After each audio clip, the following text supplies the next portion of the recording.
नमस्कार दोस्तों, स्वागत है आप सभी का बीर सर जीएस वाले में। साथियों, कैसे हैं आप सब? हम आशा करते हैं कि सभी दोस्त बहुत ही अच्छे और शानदार होंगे।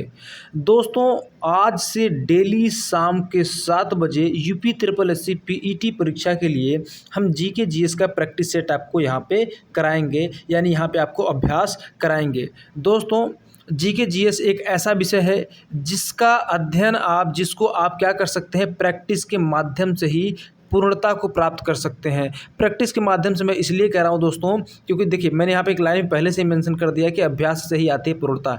यानी जितना ज़्यादा आप प्रैक्टिस करेंगे उतना ज़्यादा प्रश्न आपको आते जाएंगे।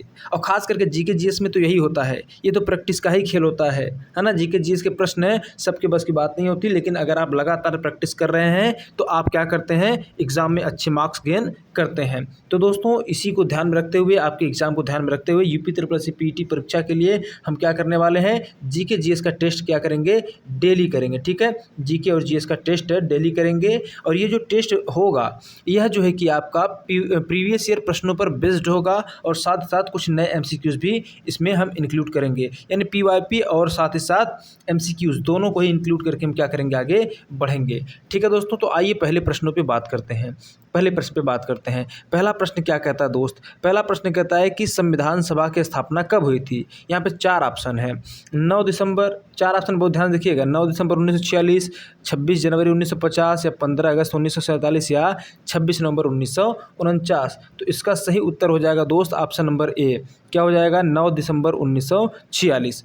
दोस्तों, जो संविधान सभा की स्थापना है, यहाँ पे ये पूछ रहा है कि अच्छा, संविधान सभा की स्थापना किस मिशन के तहत हुई थी? आप सब लोग जानते हैं, कैबिनेट मिशन के तहत हुई थी। लेकिन संविधान सभा की पहली बैठक कब हुई? तो जो आपसे फर्स्ट बैठक की बात करें तो आप उत्तर क्या करेंगे सर?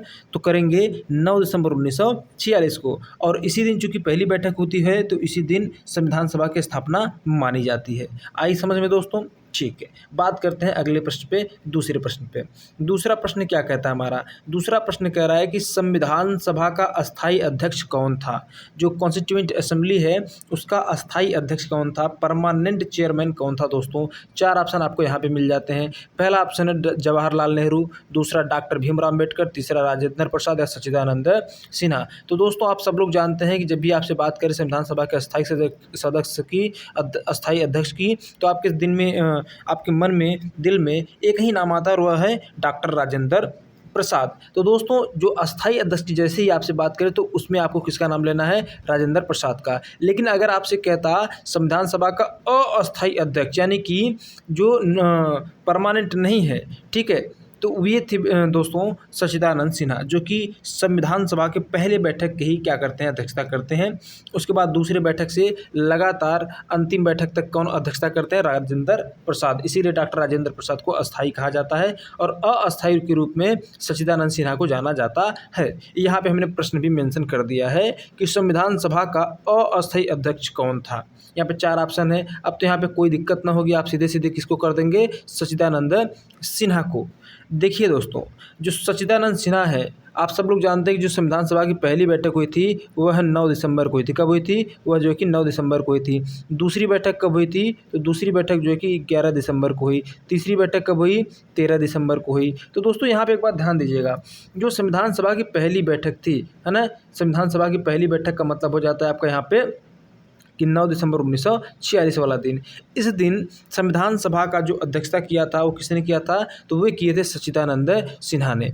ठीक है, इसीलिए अच्छा, सच्चिदानंद सिन्हा तो किए तो बड़ी अच्छी बात है। लेकिन जैसे ही दूसरी बैठक होती है 11 दिसंबर 1946, तो इस दिन जो है कि डॉक्टर राजेंद्र प्रसाद को क्या बना दिया जाता है? इनको बना दिया जाता है परमानेंट चेयरमैन, यानी अस्थायी अध्यक्ष बना दिया जाता है। ठीक है, याद रखिएगा। अगर आपसे पूछ ले कि डॉक्टर राजेंद्र प्रसाद को अस्थायी अध्यक्ष कब बनाया गया, तो संविधान सभा की दूसरी बैठक 11 दिसंबर 1946 को। बात करते हैं आगे अगले प्रश्न पे। दोस्तों, अगर आपको वीडियो अच्छा लग रहा हो तो पहले तो आप लाइक कर दीजिए, चैनल को सब्सक्राइब कर लीजिए, क्योंकि रोजाना शाम को 7 बजे ऐसी वीडियोस आपको मिलेंगी। ठीक है, आइए बात करते हैं अगले प्रश्न पे। प्रश्न नंबर चौथा प्रश्न हमसे कहता है कि संविधान सभा की प्रारूप समिति के अध्यक्ष कौन थे? अच्छा, कुछ लोग के मन में डाउट होगा तो मैं क्लियर कर दूं। अभी हम इसमें जो है कि एक एक सब्जेक्ट का क्या कर रहे हैं, क्वेश्चंस को आपको करवा रहे हैं, फिर मिक्स क्वेश्चन भी करवाएंगे। जैसे अभी संविधान का जो है कि हर एक चैप्टर से क्या करेंगे, आपको प्रश्न चैप्टर वाइज करवा देंगे। ठीक है, PYQs MCQ चैप्टर वाइज करवा देंगे। फिर हर एक विषय को क्या करेंगे, मिक्स करके आपको मॉडल पेपर भी करवाएंगे। ठीक है, ये प्रैक्टिस टेस्ट है, ध्यान रखिएगा। और जो मॉडल पेपर होगा वो मैं आपको एग्ज़ाम के ठीक 10-15 दिन पहले से 15 मॉडल पेपर में बनाऊंगा, सेट करूंगा करंट अफेयर सहित, और उसको आपको करवाऊंगा। ठीक है ना। चलिए अभी चौथे प्रश्न की बात करते हैं। चौथा प्रश्न कहता है संविधान सभा की प्रारूप समिति के अध्यक्ष कौन थे। 4 ऑप्शन है, तो आप सभी का एकदम सही उत्तर होना चाहिए क्या, डॉक्टर भीमराव अम्बेडकर। अब देखना दोस्तों, जो प्रारूप समिति थी, अगर आपसे पूछे प्रारूप समिति बना कब था, तो आपका एक उत्तर तो ये हो जाएगा कि 29 अगस्त 1947 को। 29 अगस्त 1947 को क्या बना था दोस्तों, प्रारूप समिति बना था। इसको आपको ध्यान में रखना है। ठीक है, 29 अगस्त 1947 को। अब जो प्रारूप समिति है, इसमें टोटल सदस्य कितने थे, तो टोटल सदस्यों की संख्या कितनी थी दोस्तों, 7 यानी 7 थी। इसके अध्यक्ष कौन थे, तो डॉक्टर भीमराव अम्बेडकर थे। ये आपको याद रखना है। बात करते हैं अगले प्रश्न पे। अगला प्रश्न हमारा क्या कहता है, अगला प्रश्न कहता है कि भारतीय संविधान कब अंगीकृत किया गया था। तो दोस्तों 4 ऑप्शन है आपके पास, 26 जनवरी 1950 को, या 15 अगस्त 1947 को, या 26 नवंबर 1949 को, या 9 दिसंबर 1946 को। तो इसका सही उत्तर देखिए, अंगीकृत कब किया गया था, कब हमने अपने संविधान को अपना लिया था। तो दोस्तों इसका सही उत्तर हो जाएगा ऑप्शन नंबर सी, 26 नवंबर 1949 को। क्योंकि आप सब लोग जानते हैं दोस्तों, जो हमारे संविधान सभा की 11वां बैठक था, कौन सा 11वां, वह कब खत्म होता है, वह 26 नवंबर 1949 को खत्म होता है। और जस्ट चूँकि उस दिन हमारा बन गया था, 11वां बैठक समाप्त होते होते हमारा संविधान बन करके रेडी हो गया था। तो उसी दिन हमने क्या किया, अपने संविधान को अधिनियमित कर लिया, अंगीकृत कर लिया, स्वीकार कर लिया। ठीक है, तो अगर पूछे कब अंगीकृत किया गया, तो आप कहेंगे सर 26 नवंबर 1949 को। इसी से रिलेटेड एक प्रश्न और पूछता है कि कब हमने अपने संविधान को आंशिक रूप से लागू किया। आंशिक का मतलब थोड़ा सा, क्योंकि जिस दिन हमारा संविधान बना था, बन करके रेडी हुआ था, उस दिन हमने अपने संविधान के कुछ प्रावधानों को लागू कर दिया था। तो अगर आपसे पूछता है कि आंशिक रूप से कब लागू हुआ था, तो आंशिक रूप से अगर पूछ ले तो भी आपको उत्तर क्या करना है, 26 नवंबर 1949 ही करना है। ठीक है, चलिए आगे बात करते हैं अगले प्रश्न पे। अब ये प्रश्न उसी से रिलेटेड है। जैसे यहाँ पे कह रहा है कि भारतीय संविधान कब लागू हुआ था। ठीक है, अब कहेंगे सर 26 नवंबर 1949 को बन करके रेडी हो गया था, तो उस दिन थोड़ा सा प्रावधान को लागू किया गया था, इसका मतलब 26 नवंबर 1949 होगा। लेकिन नहीं दोस्त, इसका सही उत्तर होगा 26 जनवरी 1950। क्या हो जाएगा, 26 जनवरी 1950। ऐसा क्यों होगा, सुनो। देखो दोस्तों, जब 26 नवंबर 1949 को बन के रेडी हुआ था, तो उस दिन आंशिक रूप से यानी थोड़ा लागू हुआ था। जब आपसे प्रश्न में कह दे कब लागू हुआ था, डायरेक्ट पूछ दे, तब आपका उत्तर होना चाहिए 26 जनवरी 1950। लेकिन अगर कहता कि कब आंशिक रूप से लागू हुआ, जैसे ही आंशिक शब्द लगाएगा वैसे ही आप किसको उत्तर करेंगे, 26 नवंबर 1949 को। ठीक है दोस्तों, चलिए अगला प्रश्न। अगला प्रश्न कहता है हमारा कि संविधान सभा के कितने सदस्य प्रारंभ में थे। ठीक है, जो आपका संविधान सभा है उसमें टोटल कितने सदस्य थे दोस्तों, ये पूछ रहा है। 300, 389 या 250 या 350। तो दोस्त इसका बड़ा ही सिंपल सा उत्तर है 389। ठीक है, 389 सदस्य संविधान सभा में थे। अब एक बात मैं आपसे यहाँ पे पूछता हूँ, चलो भैया 389 सदस्य तो थे, तो भैया ये 390 भी हो सकते थे, 400 भी हो सकते थे, 389 ही क्यों हुए।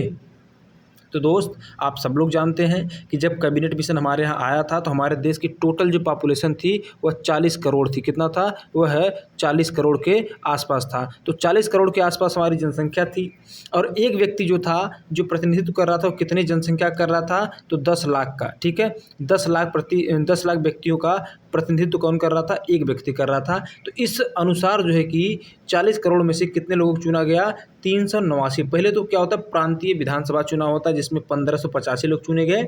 फिर उन 1585 लोगों में से ये 389 लोग चुने गए दोस्तों। ठीक है, अच्छा इसमें भी ध्यान रखिएगा, इनका जो इलेक्शन होता है वो कैसे होता है, वह इनडायरेक्ट इलेक्शन होता है। कैसे होता है, इनडायरेक्ट इलेक्शन होता है। अगर मैं इसके बारे में बात करूं और आपको समझाऊं दोस्तों, तो एक चीज़ और आपको यहाँ पे समझना चाहिए।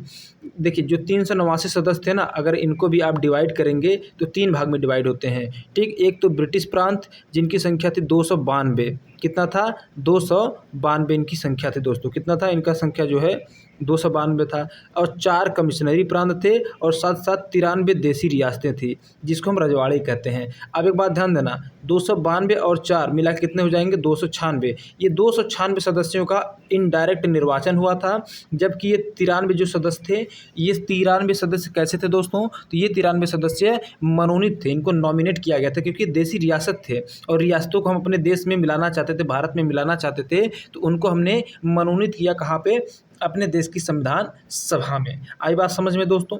अगर वैसे डायरेक्ट आपसे ऊपर ऊपर से पूछता है तो आप 389 कहेंगे, लेकिन अगर आपसे पूछे कि संविधान सभा में कितने सदस्य निर्वाचित थे, तो 296 सदस्य निर्वाचित थे। संविधान सभा में कितने सदस्य नॉमिनेटेड यानी मनोनीत थे, तो 93 सदस्य मनोनीत थे। दोस्तों आपको ये बात उत्तर करना है, ठीक है।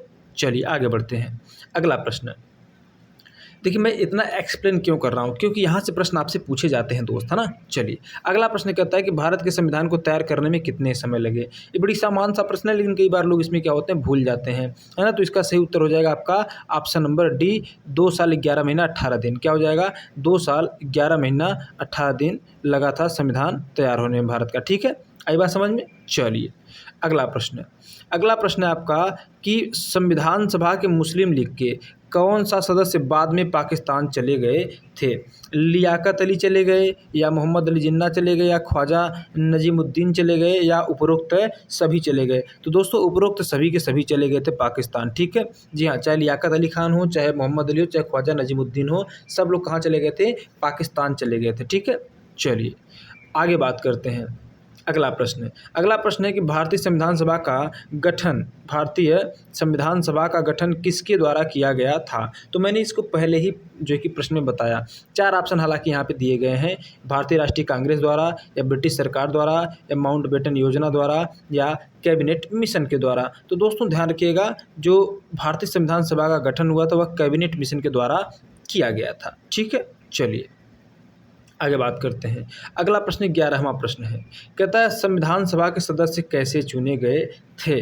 प्रत्येक, अभी देखिए प्रश्न आ गया ना, यहाँ पे प्रश्न आ गया ना, संविधान सभा के सदस्य कैसे चुने गए थे, प्रत्यक्ष चुनाव द्वारा, या गवर्नर द्वारा नियुक्त किए गए थे, या प्रांतीय विधानसभाओं द्वारा चुने गए थे, या कहें कि राजा महाराजाओं द्वारा किए गए थे। तो इस प्रश्न का उत्तर करना आपके लिए थोड़ा सा कठिन हो जाएगा दोस्त, हालांकि इसका सही उत्तर हो जाएगा प्रांतीय विधानसभाओं के द्वारा चुना गया था। आप कहेंगे सर ऐसा कैसे। देखिए दोस्तों, मैंने आपको बताया ना कि जब कैबिनेट मिशन हमारे देश में आया, तो उस समय जो है कि टोटल पॉपुलेशन कितनी थी, तो टोटल पॉपुलेशन थी लगभग 40 करोड़ के आसपास। और उसमें जो एक प्रतिनिधि था, हमारे संविधान सभा में टोटल कितने थे, 389 में से एक प्रतिनिधि कितने व्यक्तियों का प्रतिनिधित्व कर रहा था, तो 10 लाख का जो है कि प्रतिनिधित्व कर रहा था, यानी 10 लाख का प्रतिनिधित्व कर रहा था, रिप्रेजेंट कर रहा था 10 लाख को, ठीक है। अब दोस्तों ये जो 40 करोड़ थे, इसमें से क्या होता है, प्रांतीय विधानसभा चुनाव होता है, जिसमें से 1585 लोग चुने गए थे, 585। इन 1585 लोगों में से क्या होता है, इनडायरेक्ट रूप से कितने लोग चुने जाते हैं, 389, और यही 389 क्या होते हैं, संविधान सभा के सदस्य होते हैं। तो दोस्तों जब पूछे अगर आपसे संविधान सभा के सदस्य कैसे चुने गए थे, तो आप कहेंगे अप्रत्यक्ष। अगर यहाँ पे अप्रत्यक्ष होता, कहीं भी ऑप्शन, जैसे पहला ऑप्शन कह रहा है प्रत्यक्ष, अगर यहाँ पे अप्रत्यक्ष होता तो हम अप्रत्यक्ष को टिक करते हैं, लेकिन यहाँ पे अप्रत्यक्ष नहीं दिया है, तो हम क्या टिक करेंगे, प्रांतीय विधानसभाओं द्वारा, क्योंकि इन्हीं 585 लोगों में से मिल करके इनडायरेक्ट रूप से 389 लोगों को निकाला गया था। आई बात समझ में। ओके दोस्तों, अगला प्रश्न है कि संविधान सभा में अनुसूचित जातियों का प्रतिनिधित्व किसके द्वारा किया गया था। तो भैया जहाँ भी अनुसूचित जाति की बात आए, अनुसूचित जनजाति की बात आए, वहाँ पे एक ही नाम ध्यान में आता है, और वह कौन सा दोस्तों, डॉक्टर BR अम्बेडकर। अगला प्रश्न है कि संविधान सभा ने कितनी बार बैठकें की थी। संविधान सभा ने कितनी बार बैठकें की थी, 10 बार, 11 बार, 12 बार, या 13 बार। दोस्तों इस प्रश्न का जो उत्तर है ना, थोड़ा सा उलझाऊ सा लगता है। किताब में आपको कहीं कहीं कितना मिल जाएगा, 11, लेकिन मैं कहता हूँ 12, ठीक है। आपको कहीं कहीं 12 भी मिलेगा, है ना। इसका कारण क्या है दोस्तों, जो 11वां हमारा बैठक था वह कब समाप्त हो जाता है, वह 26 नवंबर 1949 को समाप्त हो जाता है, क्योंकि इस दिन हमारा संविधान बन करके रेडी भी हो गया था। अब जब हमारा संविधान बन कर रेडी हो गया तो लोगों को लगता है कि 11 बैठक ही हुई थी, लेकिन जबकि ऐसा नहीं है। टोटल बैठकों की संख्या कितनी थी, टोटल बैठकों की संख्या थी दोस्तों 12। अब कहेंगे सर 12 कैसे था, तो मैं समझाता हूँ। जब 11वां बैठक समाप्त हो गया 26 जनवरी को लागू होने से 2 दिन पहले 24 जनवरी 1950 को एक और बैठक होती संविधान सभा की, जहाँ पे संविधान सभा के द्वारा जो हमारा संविधान बनाया गया था उस पर हस्ताक्षर किया गया था। तो टोटल कितने लोगों ने हस्ताक्षर किए थे? तो 287 लोगों ने हस्ताक्षर किए थे। पहला हस्ताक्षर किया था किसने? पंडित जवाहरलाल नेहरू ने, और सबसे अंतिम हस्ताक्षर किए थे हमारे संविधान पे डॉक्टर राजेंद्र प्रसाद ने। ठीक है, तो याद रखना टोटल कितने बैठकें हुई है? 12 बैठक हुई है। अगला प्रश्न कहता है दोस्तों कि संविधान सभा का अंतिम सत्र कब हुआ? संविधान सभा का अंतिम सत्र कब हुआ था? तो दोस्तों यहाँ पे अंतिम सत्र की बात करें, अंतिम बैठक की बात करें, तो आप क्या उत्तर करेंगे? 24 जनवरी 1950 को हुआ था, इसीलिए मैंने यहाँ पे इसको भी मेंशन कर दिया। ठीक है दोस्तों, अंतिम बैठक कब हुआ था? तो अंतिम बैठक हुआ था 24 जनवरी 1950 को। चलिए आगे बढ़ते हैं। अगला प्रश्न कहता है हम भारत के लोग शब्द किस संविधान के किस भाग में आता है? तो दोस्तों जो हम भारत के लोग शब्द है वह संविधान के किसी भी भाग में नहीं आता, बल्कि वह संविधान की प्रस्तावना में ही आता है। जब आप संविधान का पहला ही लाइन पढ़ेंगे तो पहला ही लाइन कहता है कि हम भारत के लोग, या we the people of India. ठीक है, आई बात समझ में? इसका मतलब है कि भारत का जो संविधान बनाया गया है वह भारत के लोगों के द्वारा बनाया गया है। अगला प्रश्न 16वां प्रश्न कहता है दोस्तों कि संविधान सभा का पहला कार्य क्या था? जब संविधान सभा बनी थी, गठित हुई थी, तो उसका पहला कार्य क्या था दोस्तों?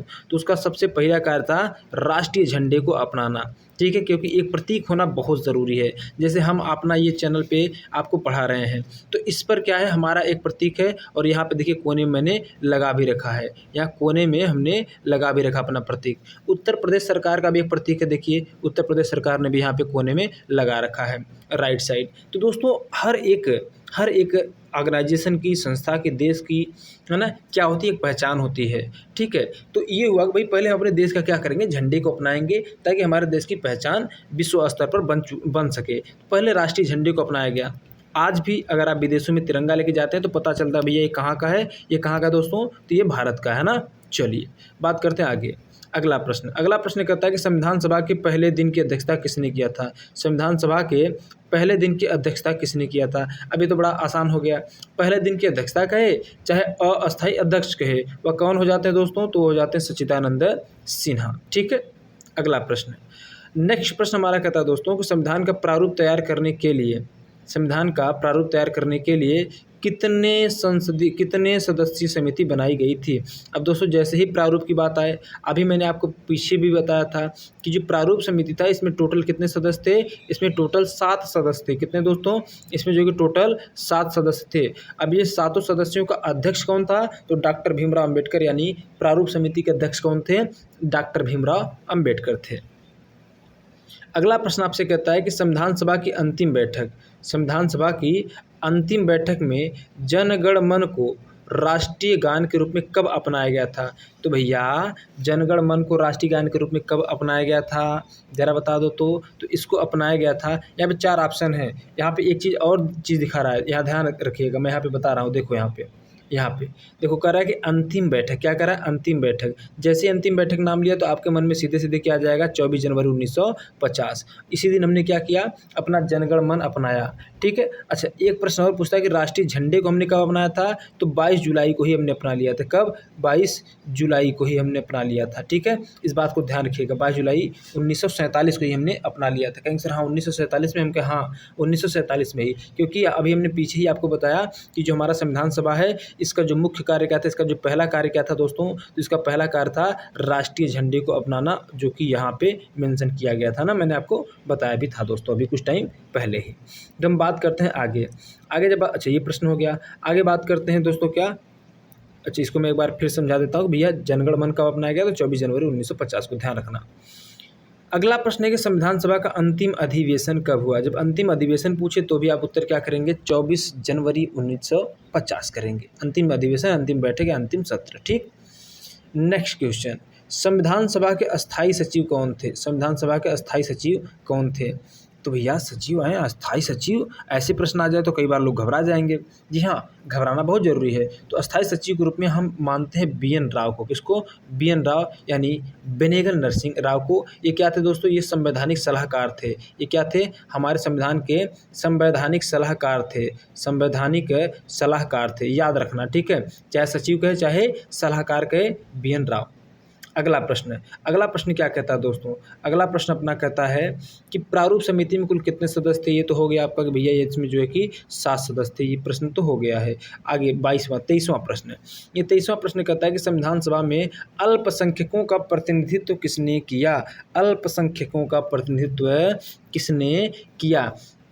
अब यहाँ पे 4 चीज़ें दिख रही हैं। यहाँ पे आप थोड़ा सा कन्फ्यूज होंगे। अब आपकी निगाहें जो हैं खोज रही होंगी डॉक्टर भीमराव अंबेडकर को, ठीक है। तो भाई आप बिल्कुल सही खोज रहे हैं और बिल्कुल सही देख भी रहे हैं। यहाँ पे ऑप्शन नंबर सी पे आइएगा, ठीक है। डॉक्टर भीमराव अंबेडकर। भैया जो संविधान सभा में अल्पसंख्यकों का प्रतिनिधित्व कर रहे थे वो कौन कर रहे थे? डॉक्टर भीमराव अंबेडकर कर रहे थे। लेकिन इस प्रश्न का जो सही उत्तर माना जाएगा वो माना जाएगा मौलाना अबुल कलाम आज़ाद को। यहाँ पे किसकी बात कही जा रही है? प्रतिनिधित्व करने की बात कही जा रही है। किसकी? प्रतिनिधित्व करने की बात की जा रही है। प्रतिनिधित्व करने के मामले में अंबेडकर तो थे ही थे, साथ साथ मौलाना अबुल कलाम आज़ाद भी थे। और एक बात ध्यान रखना, जो मौलाना अबुल कलाम आज़ाद थे ये क्या थे? भारत के पहले शिक्षा मंत्री भी थे। यह बात आपको याद रखना। यह अंतरिम मंत्रिमंडल में शामिल थे, है ना। अंतरिम मंत्रिमंडल के अंतर्गत ये क्या थे? शिक्षा मंत्री थे, भारत के पहले शिक्षा मंत्री। ठीक, चलिए आगे बात करते हैं अगले प्रश्न पे।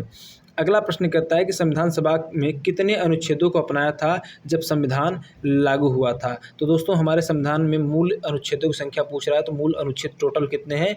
395। देखिए पूछने का तरीका थोड़ा सा कैजुअल है, ध्यान रखिएगा, है ना, बिल्कुल घबराना नहीं है। अगला प्रश्न हमारा कहता है कि संविधान सभा में महिलाओं की संख्या कितनी थी, है ना। अब आपसे कह रहा है संविधान सभा में महिलाओं की संख्या ज़रा बता दो भाई कितना था। तो दोस्तों इसका बड़ा ही सिंपल सा उत्तर है। अगर आपसे पूछता है कि संविधान सभा में महिलाओं की संख्या कितनी थी, तो टोटल महिलाओं की संख्या थी दोस्तों 15। कितना था? 15, है ना। देखो 15 टोटल संख्या थी। अगर आपसे पूछता है कि संविधान सभा की पहली बैठक में कितनी महिलाएं शामिल थी, तो पहली बैठक में 9 थी।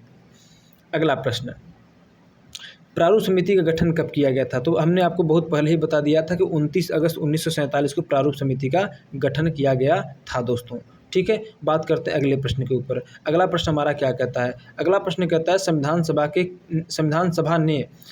सभा ने किस आधार पर सीटों का बंटवारा किया था? धर्म के आधार पे, जनसंख्या के आधार पे। देखो अब जो आपका संविधान सभा उसमें टोटल कितने सदस्य थे? 389। हमने बताया कि 389 में एक व्यक्ति कितने का प्रतिनिधित्व कर रहा था? तो 10 लाख जनसंख्या का। तो सीधे सीधे इसका उत्तर निकल के क्या चला आता है? जनसंख्या। देश का बंटवारा की बात नहीं कर रहा है, यहाँ पे सीटों का बंटवारा कर रहा है। तो दोस्तों सीट जो मिले थे वह किस आधार पर मिला था? तो वह जनसंख्या के आधार पर, ठीक है। अगला प्रश्न कहता है दोस्तों कि संविधान सभा में मौलिक अधिकारों पर उपसमिति की अध्यक्षता किसने किया था? अब संविधान सभा में ढेर सारी उप समितियाँ भी बनी थी, समिति उपसमिति। तो दोस्तों मौलिक अधिकार समिति के अध्यक्ष कौन थे? सरदार वल्लभ भाई पटेल थे, है ना। सरदार वल्लभ भाई पटेल थे। लेकिन दोस्तों अगर आपसे पूछे कि मौलिक अधिकारों की उपसमिति, जैसे कि यहाँ पे पूछा गया मौलिक अधिकारों पर उपसमिति की अध्यक्षता किसने किया, तो इसका उत्तर आप क्या करेंगे? जे.बी. कृपलानी। ये बात ध्यान रखना, ठीक है। मौलिक अधिकारों या मौलिक अधिकार समिति का अध्यक्ष वल्लभ भाई पटेल, मौलिक अधिकार उप समिति का अध्यक्ष जे.बी. कृपलानी थे, याद रखना है ना, क्लियर करके चल रहा हूँ। 29वां प्रश्न कहता है दोस्तों कि संविधान सभा के सदस्य बनने की न्यूनतम आयु क्या थी? बड़ा ही गजब प्रश्न पूछ लिया भाई। जैसे आपसे मैं ये पूछूं भाई, लोकसभा का अगर सदस्य कोई बनता है तो उसकी आयु कितनी होनी चाहिए? तो आप कहेंगे सर अपने देश की सबसे युवा सांसद तो प्रिया सरोज हैं जो कि 25 साल में बनी है। तो हाँ दोस्तों, सांसद बनने के लिए या लोकसभा का सदस्य बनने के लिए 25 साल होना कंपलसरी था। तो वैसे ही हमारे संविधान सभा का सदस्य भी बनने के लिए 25 साल की आयु कंप्लीट करना ज़रूरी था, यानी जो 25 वर्ष का था वह संविधान सभा के सदस्य बन सकता था। अगला प्रश्न है 30वां कि संविधान सभा ने राष्ट्रीय ध्वज को कब अपनाया था? राष्ट्रीय ध्वज, हाँ इसका बात मैंने पीछे ही किया। राष्ट्रीय झंडे को कब अपनाया था? 22 जुलाई 1947 को, 26 जनवरी 1950 को, या 15 अगस्त 1947 को, या 24 जनवरी 1947 को। तो हमने बताया था दोस्तों कि जब संविधान सभा हमारी बनी थी तो इसका पहला कार्य ही था कि भैया हम अपने राष्ट्रीय झंडे को अपनाएं, और हमारा जो राष्ट्रीय झंडा है दोस्त वह 22 जुलाई 1947 को अपना लिया गया था, अडॉप्ट कर लिया गया था, एक्सेप्ट कर लिया गया था। तो दोस्तों ये हो गया आपके 30 क्वेश्चंस, ठीक है। अब 30 क्वेश्चंस हो गए दोस्तों, मैंने आपको बड़ी अच्छे तरीके से सब कुछ कराया और अच्छे से हमने आपको बताया भी। तो आई होप आपको यह वीडियो बहुत ही अच्छा लगा होगा, बहुत ही शानदार तरीके से आप प्रश्नों को समझ पाए होंगे। इसी प्रकार से डेली शाम को 7 बजे मैं वीडियो अपलोड कर दिया करूँगा, प्रीमियर रूप में चलेगा, लाइव जैसे चलता है।